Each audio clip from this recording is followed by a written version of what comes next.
মারিয়া পর্ব ৭। কলমে সাইদা নুহা। গল্প পাঠে আমি আছি আপনাদের সঙ্গে মারিয়া। ইয়াসিরের ভাবনা দু ধরনের। একবার মনে ধরে মেয়েটাকে মর্গানের মতো বিকৃত মস্তিষ্কের লোকের কাছ থেকে বাঁচিয়ে তার আপন নীড়ে ফিরিয়ে দিয়ে আসুক। আবার কেন সে মারিয়ার রূপ ধরেছে, তার মারিয়ার পুরো চেহারাটা দখল করে বসে আছে সে। এই বিষয়টা একদমই পছন্দ নয় ইয়াসিরের। মেয়েটার প্রতি তার দুর্বলতাও যেমন কাজ করে, আবার জেদও ওঠে।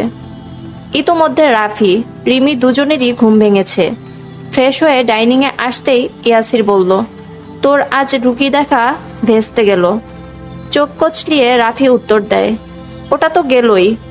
বড় সড়ো এক হাই তুলে চেয়ারে বসে পড়ে সে। রিমির চেয়ারটা টেনে নিজের কাছে আনে খানিক। ইয়াসির দুজনকে খেতে বসতে দেখেই খোঁচা মেরে বলল, তোরা না বলে আর খাবি না? বসলি কেন? তোদের খাবার তো রাধি নাই আমি। পাশে দাঁড়িয়ে থাকা মারিয়ার চোখ দুটো কুঁচকে যায়। এই লোকটার সমস্যা কি? এভাবে কেউ বলে? তারা কি ভাববে?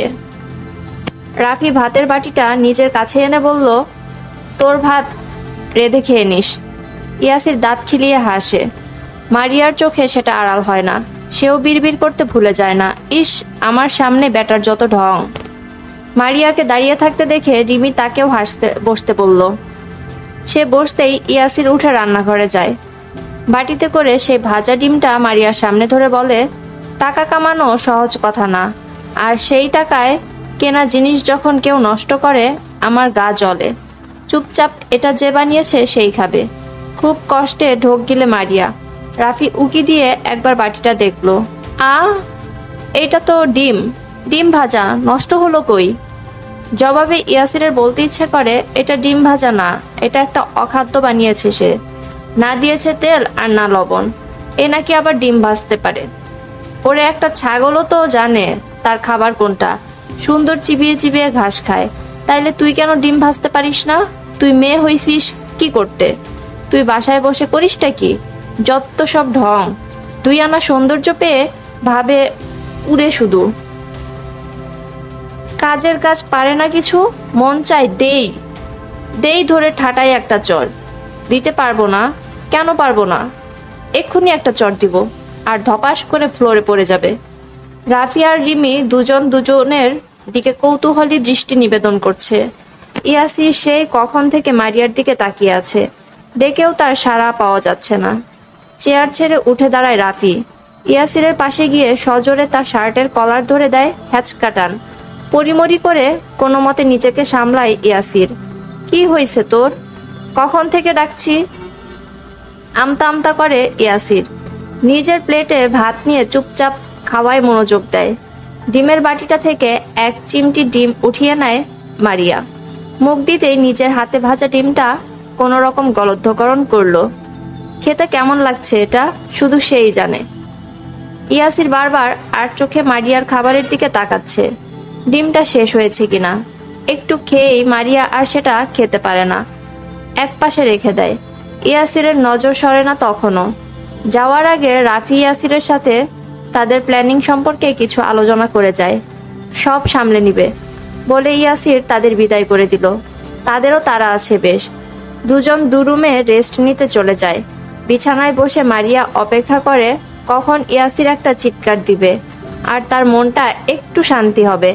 কিন্তু অপেক্ষা তো শেষ হয় না। আর কি ব্যাপার, ইয়াসির কি বালিশটা দেখেনি?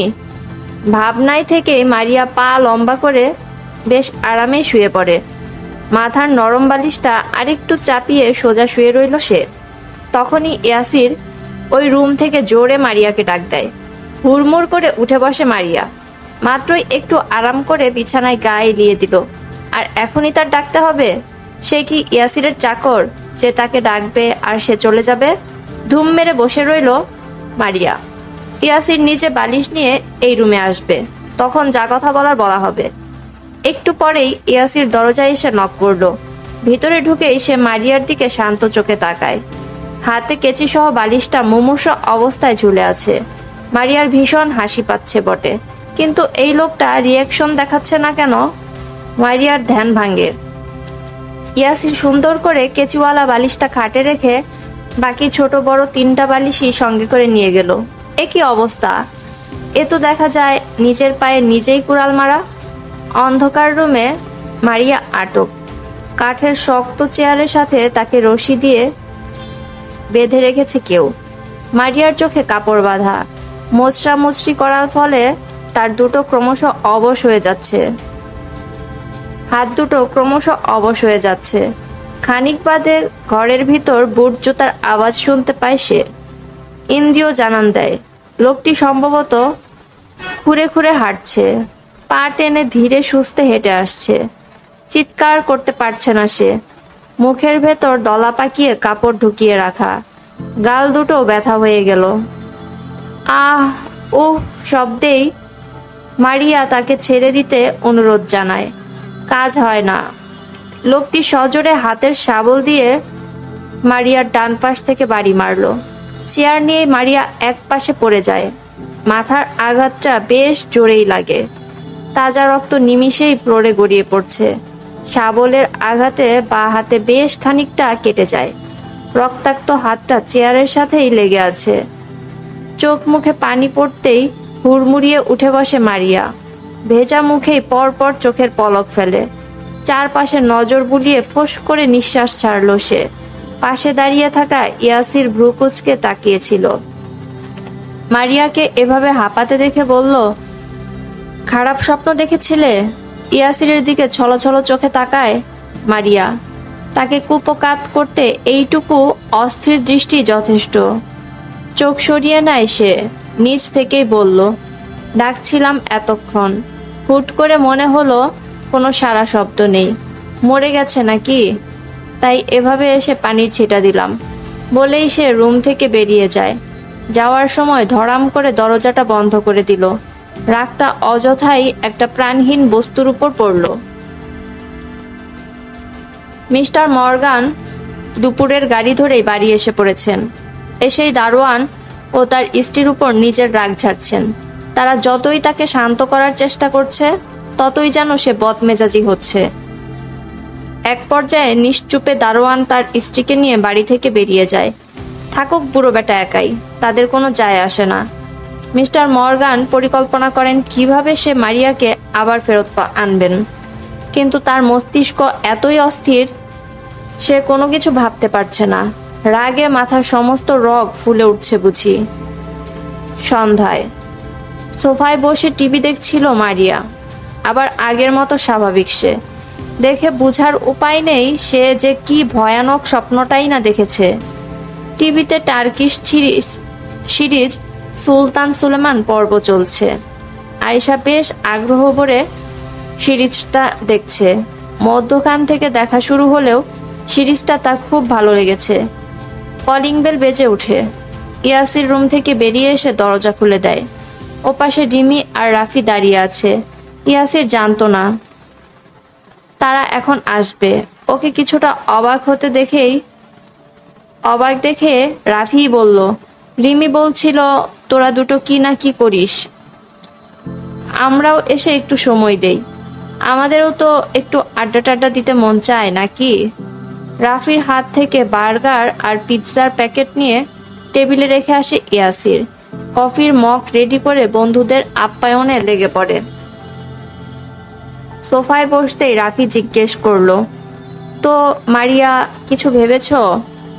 টিভি অফ করে রাফির দিকে ঘুরে বসে মারিয়া। রাফির কথার উত্তর কি দিবে তার জানা নেই।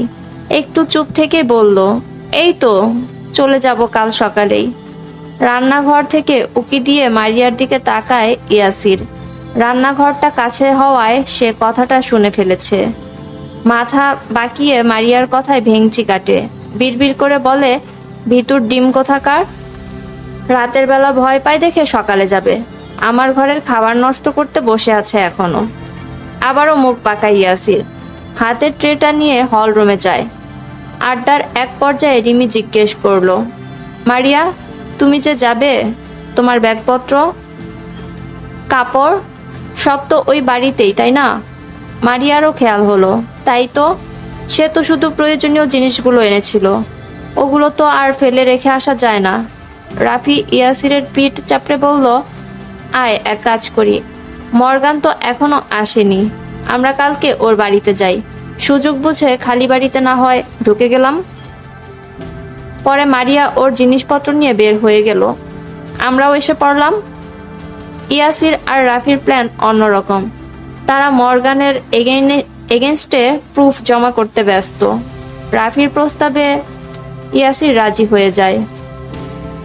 এমনিই তো খালি বাড়ি, ঝামেলা হওয়ার কথা না, আর যদি কেউ থেকেও থাকে তাকে রিমি সামলাবে।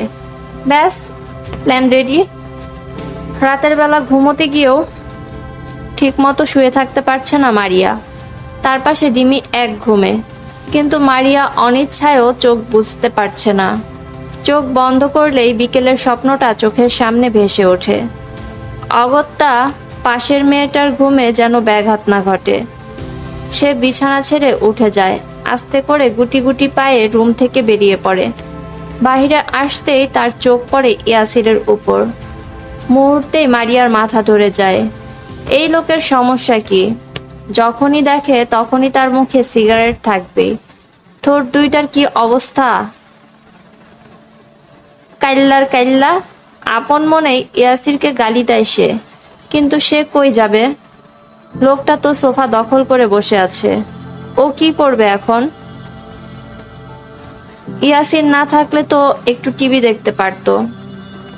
আর কিছু না ভেবে সামনেই এগোয় মারিয়া। বিপরীতমুখী সোফায় চুপ করে বসে পড়ে। ল্যাপটপের স্ক্রিন থেকে চোখ সরিয়ে মারিয়ার দিকে ফিরে ইয়াসির। পাশের ল্যাম্প জ্বালিয়ে রুমে হালকা আলোর সৃষ্টি করে দেয়। ভ্রু উঁচিয়ে মারিয়াকে ইশারা করে, এখানে কি? মারিয়াও চোখে মুখে ইশারা দেয়, এমনি। ইয়াসির এবার মাথা বাঁকিয়ে ঝাঁকিয়ে ইশারা করলো, রুমে যাও, এখানে থাকা যাবে না। মারিয়াও কম যায় না, চোখ পাকিয়ে দেখায় সে এখানেই থাকবে। ল্যাপটপের চার্জার ধরে মারিয়ার দিকে ঢিল ছুড়বে দেখায় ইয়াসির, কিন্তু সেটা হাতেই ধরে রাখলো। চোখ কুঁচকে তাকায় মারিয়া। সোফার কুশন তুলে ইয়াসিরের গায়ে মেরে উঠে দাঁড়ায়। কপালে লেগে থাকা চুলগুলো হাতের আঙ্গুলের সাহায্যে ঠিক করে ইয়াসিরের সামনে থেকে চলে যায়। মারিয়া যেতেই ইয়াসির ঠোঁট উল্টে বলতে লাগলো, ইস রে, ঢং কত! চুল সোজা করে আমার সামনে। মনে হচ্ছে রূপের আগুনে জ্বলে পুড়ে ছারখার করে দিবে আশপাশ। দেখিয়ে দেখিয়ে চুল ঠিক করবে। ওরে বাবারে, যেই না লাউয়ের চুল, সেই চুল দিয়ে আবার ঢং দেখাতে আসে। তোর চুল আমি আয়রন মেশিন লাগায় পোড়াবো দেখিস, পারলে তোর মুখটাই আমি ঝলসে দিতাম। বিড়বিড় থামিয়ে ইয়াসির এক মুহূর্তের জন্য শান্ত হওয়ার চেষ্টা করে। আজকাল সে কেমন যেন হয়ে যাচ্ছে। তার ভিতরে তো এইসব অভ্যাস ছিল না। কতদিন ধরে সে কারো সাথেই ঠিকমতো কথা বলেনি। মুখের হাসি তো সেটা উবেই গেছে বলতে। এই মেয়েটার প্রতি কেন এরূপ ব্যবহার করছে সে? প্রশ্নবিদ্ধ মনকে চুপ রাখতে ল্যাপটপ রেখে সোজা হয়ে শুয়ে পড়ে ইয়াসির। চোখ বুঝলেই বিকেলে মারিয়ার ভেজা চোখ দুটো সামনে ভাসে। কেমন ভয়ার্ত চোখে সে তাকিয়েছিল। ধ্যাত বলে উঠে বসে ইয়াসির, আবার উপর হয়ে শুয়ে মাথা চেপে রাখে। তাও তার ভাবনা কাটে না। আচ্ছা, মেয়েটা কি দেখেছিল স্বপ্নে? এরকম অস্থির ছিল কেন সে? মাথা ঘুরিয়ে পাশ ফিরে শোয় ইয়াসির। কুশনটা বুকে চেপে শক্ত করে চোখ বুঝে কল্পনা করার চেষ্টা করে। তার মারিয়াটা কি তাকে ছেড়ে খুব ভালো আছে?